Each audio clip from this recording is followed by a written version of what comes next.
Aloha and welcome to Ehana Kako. We're a weekly program on the ThinkTech Hawaii Broadcast Network.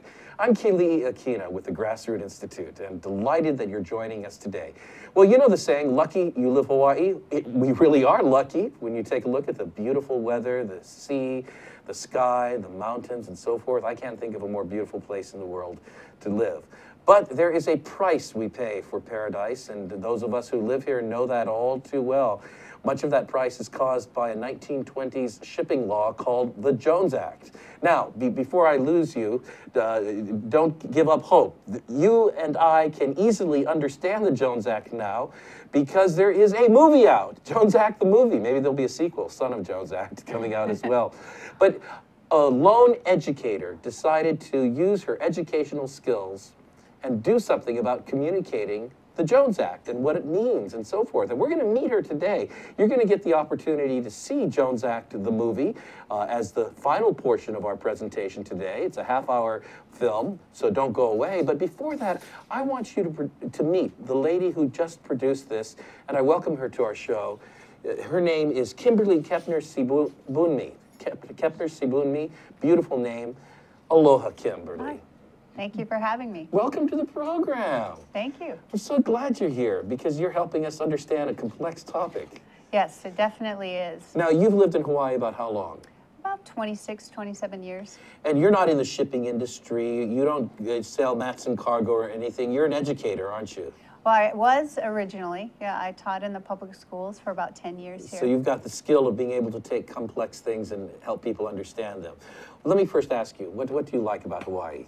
Well, one of the reasons I love living here is all of the activities you can do. You know, there's lots of sports. I enjoy soccer. My kids have played football and gymnastics, and I enjoy the fact that you can be outside year-round. Kids, how many kids do you have? I have 3 kids. So you've raised them, and you've paid for them all, Yes. putting food on the table, clothes on their back, and so forth.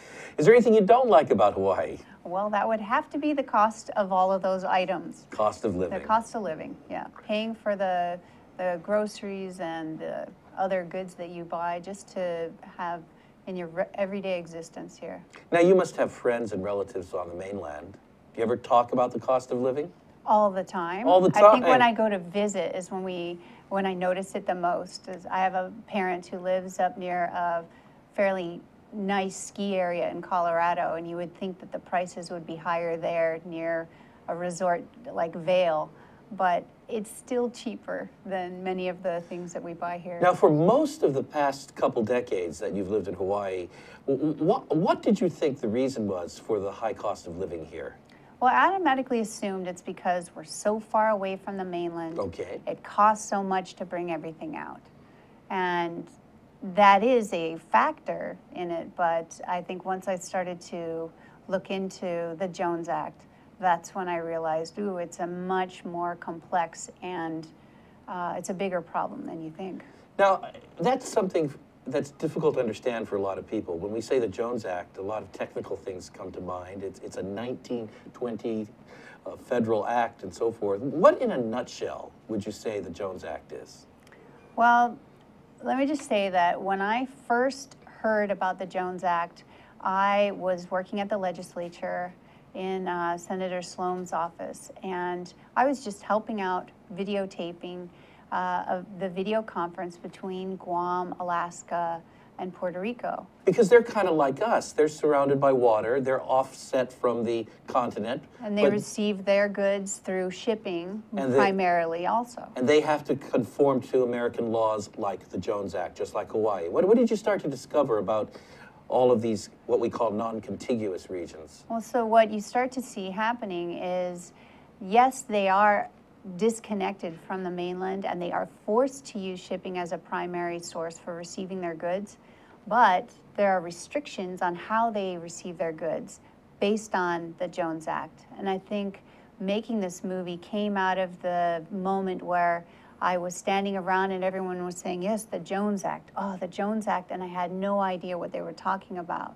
Once I started to research it and see how that impacts the cost of goods and increases the cost of living here, I decided, why don't we make a movie here that can clarify this complex topic so that all of the residents here can understand it. Well, you've made the movie, and I've told our viewers that we're going to show that in just a few minutes. It's about 30 minutes long, 25 minutes long. But what I think is that there's also a story about your making of the movie. You were motivated to do this, to get into a field that technically isn't in your field. You're a teacher, you went on and got your doctorate in education, and so you've got these tools to take complex issues and make them understandable. So what's the hardest thing to understand about this law? Why is it hard to get a handle on this Jones Act? Well, I think one of the most difficult things is you can follow many sidetracks from the law, but it has 3 goals and then 4 provisions in that section of the law that concerns us. And if you focus in on it's how the rules that control how U.S. cargo is moved from one port to another. So it's about cargo going between 2 U.S. ports. Right. So if you Like are Los going to Angeles. move, from Los Angeles to Honolulu, or if you're going to go from Seattle to Anchorage, you have to use ships that are built in the U.S. Okay, number 1. Crewed by U.S. sailors to 2. the most extent, owned at least 3/4 by U.S. citizens, and they meet all the requirements under the U.S. flag. Okay, so those are the 4 provisions of the Jones Act. Now, skipping ahead, because you explained this very well in your film, what kind of problem does that cause to us nowadays, especially living in Hawaii? How does that affect our prices? Well, what that does is it limits how cargo gets to Honolulu. So for example, if you wanted to order something from Asia, it gets a little more complicated than that, but often those ships will go straight to a large port like Los Angeles, but that ship cannot come right down to Honolulu, Hawaii and drop off your goods. They will have to be transferred to a U.S. ship because you're going from a U.S. port to U.S. port. Now, this sounds like it costs a lot more in the shipping, with the fuel, with another ship, just to get cargo to us in this indirect route. Is that right? That's right. That's one of the elements. And a lot of times those ships are smaller and they take longer to get here. The bigger ships can't fit in our ports, so that makes sense. But when you start restricting how cargo moves, then it gets more expensive and you have less competition. And without that competition, then the prices automatically go up. So give me an example, for example, how much it may cost for cargo container to go from an Asian port to the West Coast, and then compare that to Hawaii. Okay, so in researching for the movie, I made a call to one of our carriers and I said, I'd like to import hardwood flooring. If I had a 40-foot container from Asia to Los Angeles, they said they would charge somewhere around $2,300. And then I had the route quoted to me coming all the way to Honolulu from Los Angeles was $8,000. Now, hold on a second. $2,300 to go from where? All the way from China. China to Los Angeles, but when it comes to going to Hawaii, $8,000. Well, we're going to take a quick break, and then I want to ask you for another example. I mean, that's incredible, the cost of the Jones Act upon our cost of living. It's something that a lot of people don't realize is taking place. And I'm delighted that our film producer, Kepner-Sybounmy, has taken the time to use her educational skills to explain this. We're going to watch her film in a few moments, but I'm going to ask her a few more questions, so don't go away. We'll be right back after this. Aloha, I'm Hunter Hevelin, host of Sustainable Hawaii here at ThinkTech Hawaii. You can tune in every week on Thursday at 2 p.m. to see interviews with sustainability professionals from around the state and even further abroad, learning about activities with water management, food security, waste management, and a whole host of other fascinating opportunities to get engaged with making a greener island. So if you're interested in making the transition from consuming individuals to communities of producers, check us out every Thursday. Hi, aloha. My name is Chris Leatham, and I host a show called The Economy and You. The show plays every Wednesday at noon, and on my show, I bring on guests who are interested or working in the technology space. And so I'd like you to come and watch the show and learn with me about all the sort of exciting things that we're doing in Hawaii to build and grow our economy ecosystem. So I'd like to say aloha, and I look forward to seeing you on the show. Thank you. Aloha, welcome back to Ehana Kako. I'm Keli'i Akina with the Grassroot Institute, where we like to say Ehana Kako. You know, there's a venerable saying here in Hawaii, e pule kako, let us pray together. Well, at the Grassroot Institute, we also say, Ehana kako, let us work together. Think of the alternative, not working together. But when we work together, we can all build a better government, economy, and society. And you know, that's something that Kimberly Kepner-Sybounmy is doing through using her educational skills to help people understand the complexities of the Jones Act. And we're going to dive right back into this. Kimberly, one of the factors that leads to higher prices in Hawaii is that the ships that we must use under the Jones Act must be produced in America rather than by our allies. And that affects the cost tremendously. What is the comparison in costs between a ship we buy from an American producer versus one we might buy from South Korea or Japan?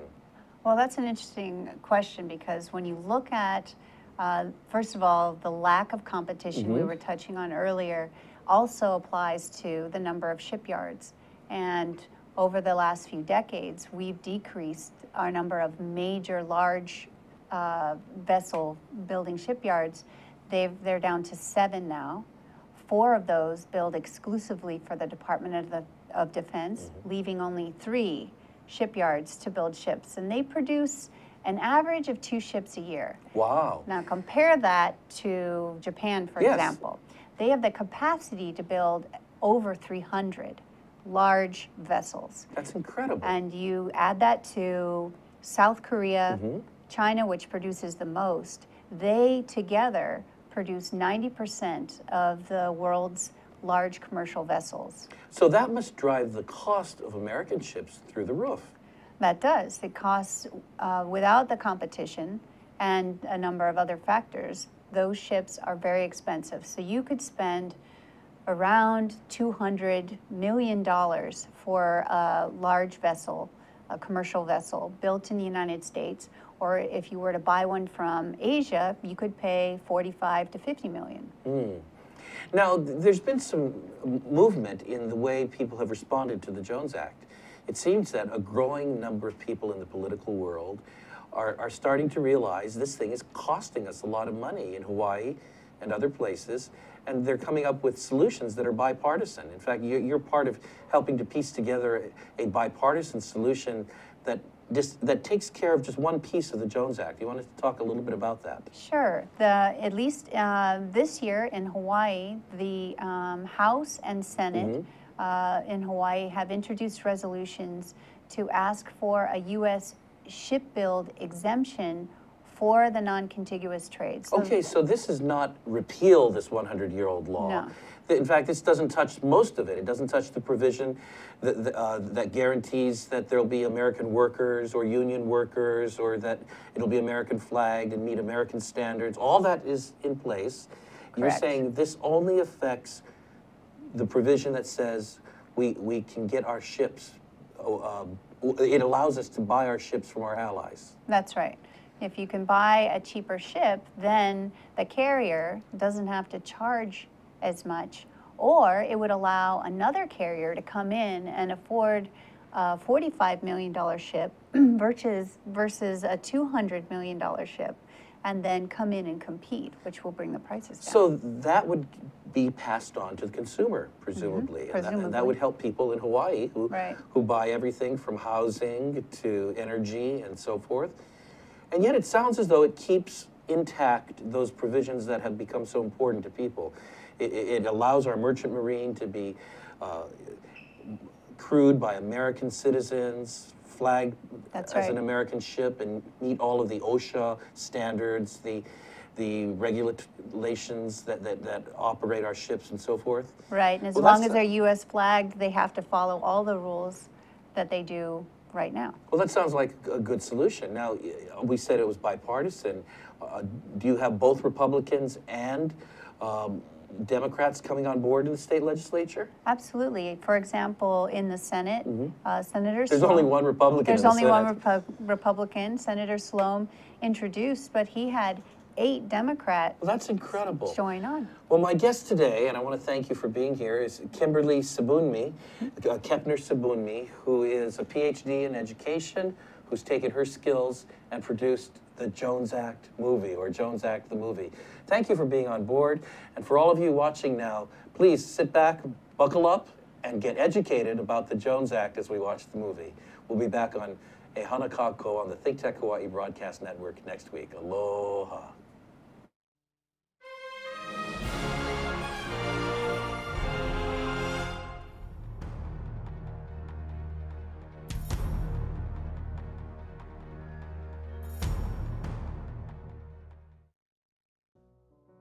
People in Hawaii often wonder why living in Hawaii is so expensive.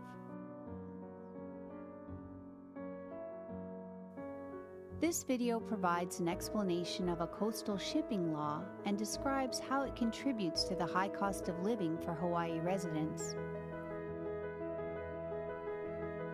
It also shows how the law creates challenges for people living in other ports not connected to the U.S., like Alaska, Guam, and Puerto Rico. Finally, it outlines a possible solution to the high shipping costs that have resulted in the suppression of economic growth for these areas.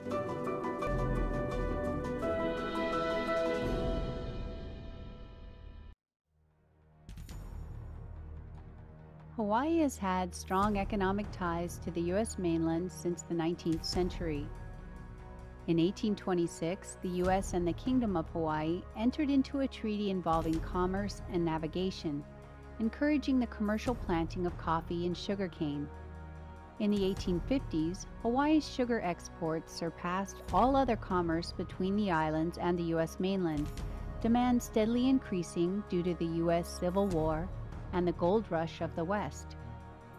An 1849 treaty removed the duties or fees on ships moving to and from Hawaii.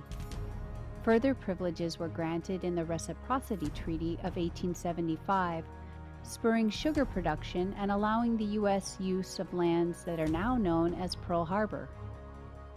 In 1900, Hawaii became a U.S. territory, and pineapple, macadamia nuts, and a commercial tuna fishery, along with sugar, sustained the economy through the first half of the 20th century. The importance of Hawaii grew steadily, and it became a state in 1959.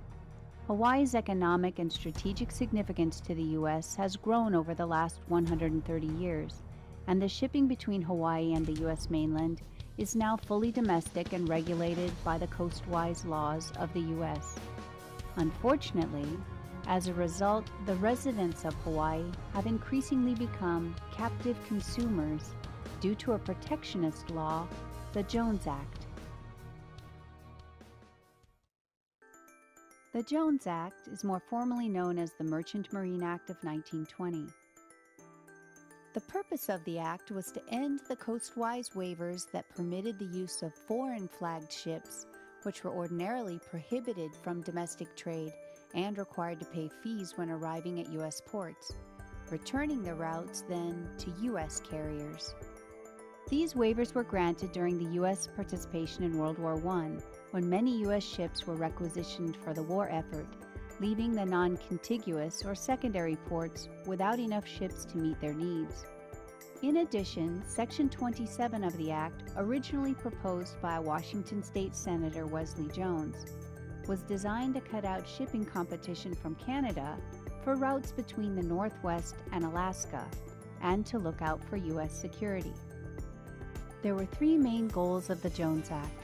First, it established the Merchant Marine, which was meant to ensure that the U.S. would have a fleet of ships that could carry domestic and foreign commerce to and from U.S. ports.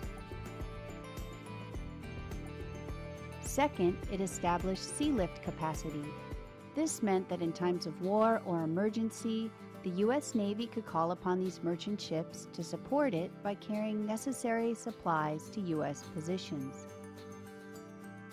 The third goal of the Jones Act was to maintain the shipbuilding and maintenance capacity of the U.S. In order to accomplish these three goals, the Act requires U.S. carriers, these are the companies that own and operate ships, to use only U.S. flagged or Jones Act ships to carry U.S. cargo among U.S. ports. First, the ships delivering goods from one U.S. port to another need to be built in the U.S. Second, the ownership of these ships must be at least 75% by American citizens. Third, the sailors on these ships also need to be American citizens. Lastly, only the U.S. carriers that use Jones Act qualified ships, which are registered under the U.S. flag, can conduct the business of transporting cargo by water between U.S. ports, loading and unloading it once there. Consequently, ships that do not meet all three criteria and are not registered under the U.S. flag cannot, after unloading their cargo, pick up other U.S. cargo and then deliver it to another U.S. port. Similarly, the law states that foreign flagged ships can enter a U.S. port to offload imported goods and pick up U.S. products to take to another foreign market, but they cannot pick up U.S. cargo and deliver it to another U.S. port.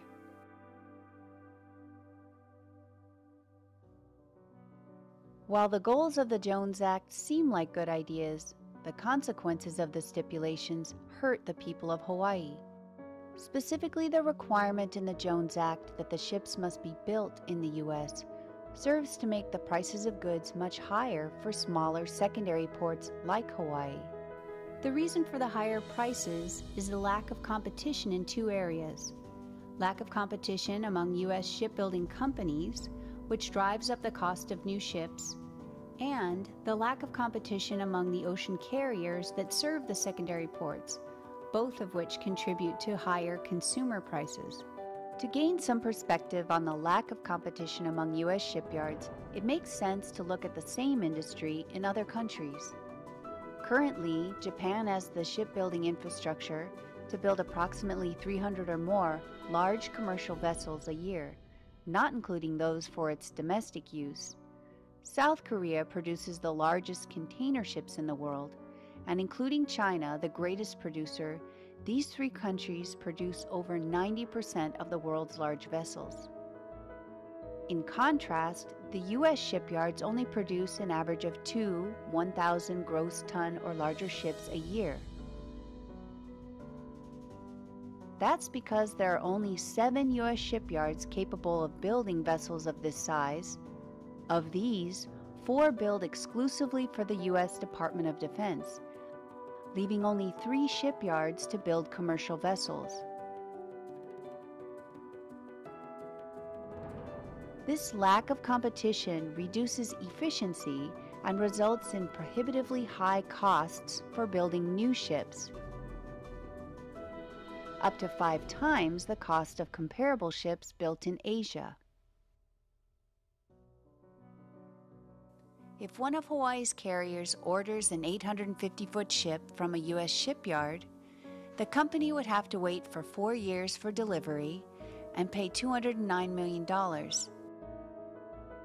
That means over the course of using this ship, the carrier must make up an additional $164 million that wouldn't have been necessary if the ship had come from Asia, costing only $45 to $50 million. No wonder shipping a 40-foot container of goods like hardwood flooring from Shanghai to Los Angeles is approximately $2,300.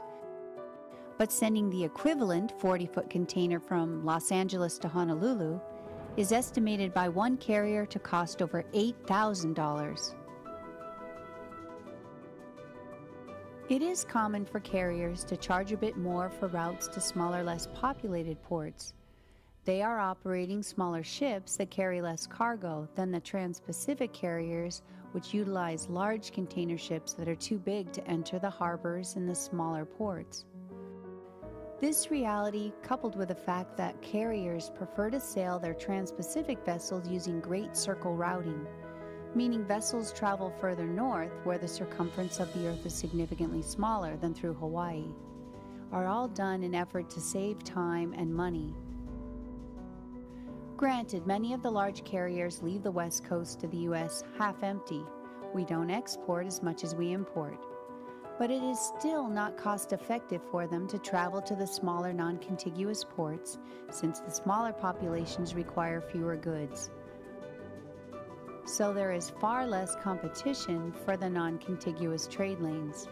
Thus, the result is the U.S. ports not connected to the U.S. mainland rely heavily on ocean shipping and bear most of the cost burden of the expensive U.S.-built ships. The higher prices are then passed on to the Hawaii consumer. So here's what happens. The lack of competition among U.S. shipyards raises the price of new Jones Act ships.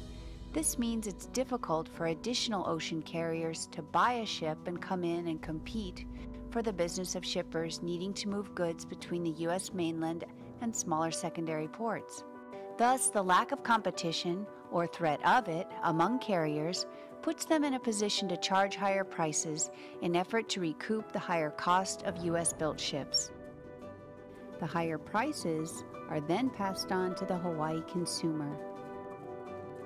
It should be noted that the populations together for the non-contiguous ports, Alaska, Hawaii, Guam, and Puerto Rico, make up only 2% of the U.S. population, yet they pay an overwhelming portion of the higher costs caused by the expensive ships.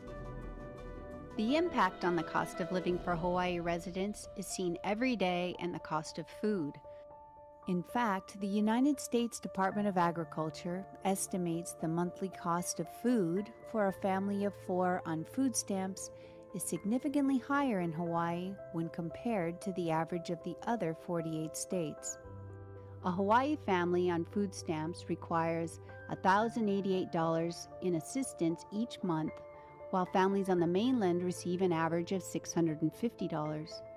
Also, the USDA estimates that Hawaii families on low-cost budgets pay $1,424 a month, mainland families $847. Families on moderate-cost budgets in Hawaii pay $1,710.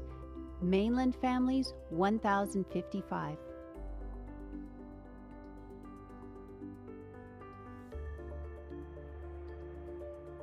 The difference adds up when comparing staples like bread. The U.S. Bureau of Statistics estimates that a family on the mainland pays an average of $1.98 for a loaf of bread. Hawaii, $4. On the mainland, cheddar cheese averages $5.57 per pound. Hawaii, $8. Potatoes on the mainland, 67 cents a pound. Hawaii, $2. The impact of higher shipping costs also shows up in the cost of Hawaii's electricity. The state imports 100% of the petroleum used to meet Hawaii's electricity demand. The state imports both crude and refined petroleum products from Pacific Rim producers, Africa, Russia, South America, and the Middle East on readily available foreign flag tanker ships. But it has limited shipping options to bring in U.S. products due to the scarcity and expense of the Jones Act tankers. In recognition of this, the governor's Hawaii State Refinery Task Force's final report of April 2014 recommended the state seek a Jones Act exemption, allowing foreign flag tankers in Hawaii in order to expand the supply of fuel sources at more competitive prices. As of July 2014, Hawaii pays over 38 cents per kilowatt hour, nearly twice as much for electricity as states with the next highest prices, Alaska and New York, which pay over 20 cents. In the commercial sector, Hawaii pays 35 cents. The U.S. average is 11. And finally, in the industrial sector, Hawaii pays 31 cents. The U.S. average is only 7. The high cost of electricity is, of course, factored into the cost of goods and services sold through local businesses. That means paying for goods, food, and fuel takes a larger portion of one's paycheck in Hawaii than in any other state. Let's evaluate whether the 3 protectionist regulations accomplished the 3 Jones Act goals. Number 1. In the words of the Jones Act, does the U.S. have a fleet of the best equipped and most suitable types of vessels sufficient to carry the greater portion of its goods to and from foreign and domestic ports? The answer is no, since in 1955 there were 1,072 U.S.-built commercial ships that were 1,000 gross tons or greater. By 2000, the eligible fleet consisted of 193 ships. And by 2014, the number stands at 90. Number 2. Does the U.S. have a fleet of the best equipped and most suitable types of vessels sufficient to serve as naval or military auxiliary in times of war or other emergencies? This goal is also not met. The Department of Defense routinely hires under charter foreign vessels when appropriate Jones Act vessels are not available. Similarly, in the Persian Gulf conflict, the Military Sealift Command shipped more than 1/5 of its dry cargo with foreign charter vessels. Another example is the Maritime Administration's Ready Reserve Force. It provides security and transports Army and Marine Corps unit equipment during surge periods before commercial ships can be marshaled. It relies on a fleet where 65% of the ships are foreign-built. Clearly, the U.S. lacks the capacity to build the ships needed, so the armed forces meets the demand by buying foreign-built vessels. The military also relies on chartering commercial U.S. flagged ships from the U.S. flag Foreign Trade Fleet, which is comprised of 89 vessels. While this fleet operates under the U.S. flag, 100% of these ships are foreign-built, and half of those being foreign-owned. Has the U.S. ensured the shipbuilding capacity necessary to maintain the merchant marine? Again, the answer is no. The most glaring evidence is the number of U.S. shipyards with the capacity to build commercial ships 1,000 gross tons or larger. It has decreased drastically over the past few decades to only 3. And again, the fact that the armed forces buy foreign-built vessels to complete their fleet illustrates how the artificial ship shortage caused by the Jones Act is circumvented in effort to support the security of the nation. It should be said that most countries in the world have their own laws regulating coastal shipping, but few still include a domestic build requirement. In an international survey, the Maritime Administration of the U.S. found that out of 56 countries, 43 reported some crewing restrictions, 37 had some ownership provisions, and only 6 had some form of domestic build requirement. The U.S. seen as having one of the most restrictive. The European Union began liberalizing its restrictions in the late 1990s and then in 2009 to include the new members, as have Australia and New Zealand, in large part because local build provisions are economically impractical. In fact, in examining the effects of the shipping law, in 2012, the World Economic Forum pointed out regulations like the U.S. build provision in the Jones Act damages local economies and saddles businesses and subsequently consumers with significant costs. The forum further explained that the lack of competition forces businesses to use high-cost suppliers that use inefficient shipping operations, many with old ships that are too expensive to replace, so they have high environmental costs. These older ships, which burn different grades of bunker oil, then send sulfur and nitrogen chemicals into the air, affecting marine plants and animals and causing breathing problems in people. In a series of 4 studies, the U.S. International Trade Commission concluded that the U.S. consumer pays for the protection the Jones Act provides to the shipbuilding industry. Up to $2.8 billion in some years. Estimates of the cost of living increases in Hawaii range from 17% to 69% higher than the U.S. average. And the 2013 Government Accountability Office report acknowledged that when Jones Act vessels were not available for certain products, businesses in Puerto Rico were likely to import goods from foreign locations rather than source U.S. products, which were often closer. Lastly, the International Trade Forum of 2009 suggested that in the case of the United States, the removal of market access through the requirement of own country build puts the cost burden on the ship owners, which is transferred to the cargo owners, and therefore ultimately placed on the shoulders of the consumers of these goods. This is most evident in the non-contiguous trades like Hawaii. So what could be done to bring some relief to Hawaii's residents and businesses? In order to provide the best conditions for economic growth for Hawaii and other smaller secondary ports like those in Alaska, Guam, and Puerto Rico, several solutions have been proposed. In the past, there have been efforts to secure temporary waivers to the Act and to repeal the Jones Act in its entirety. Several other actions have been taken over the past decades. Alaska, the state with the greatest amount of coastline, must bring the bulk of its goods in by ship and consequently is highly affected by the shipping law.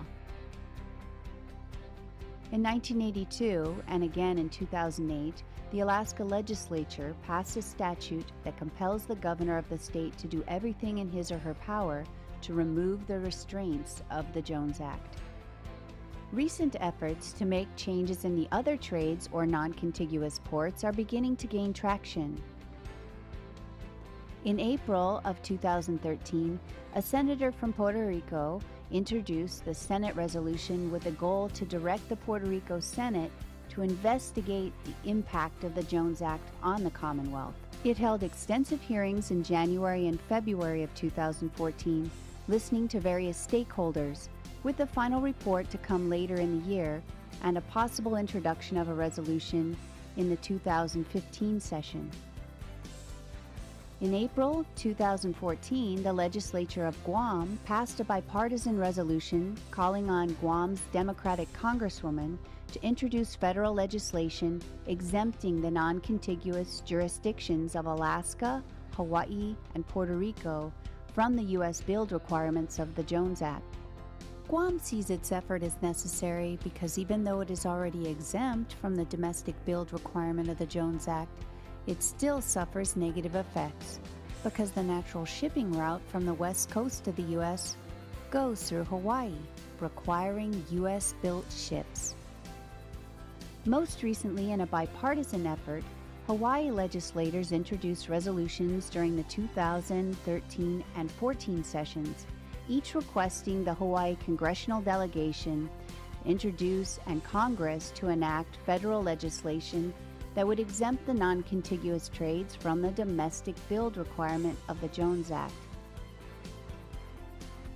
Thus, the current goal for the non-contiguous trades, or ports, in Hawaii, Alaska, Guam, and Puerto Rico, is to work together to seek a targeted exemption to the U.S. build provision of the Jones Act.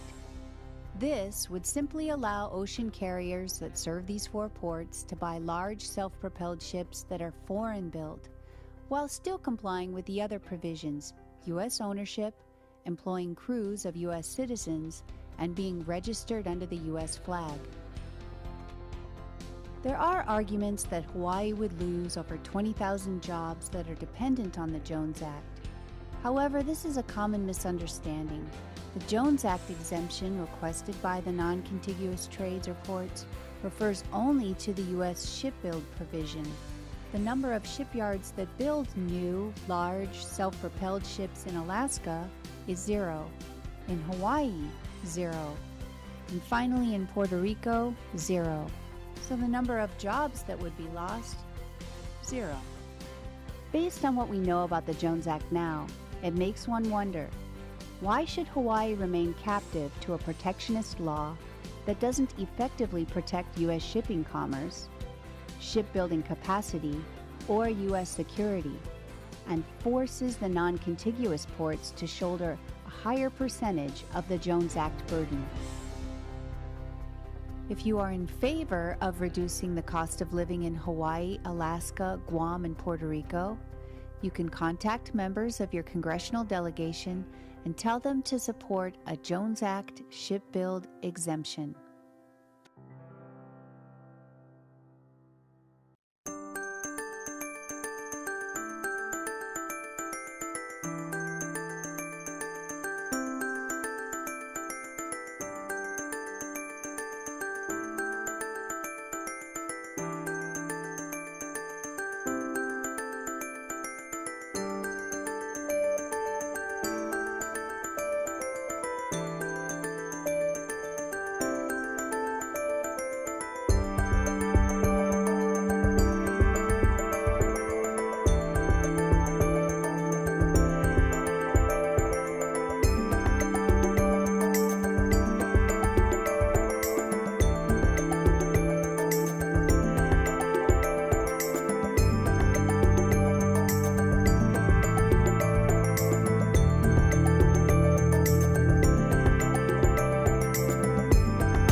Aloha, I'm Keli'i Akina, president of the Grassroots Institute and host on Ehana Kako, a weekly program on the ThinkTech Hawaii broadcast network. Ehana Kako means let's work together.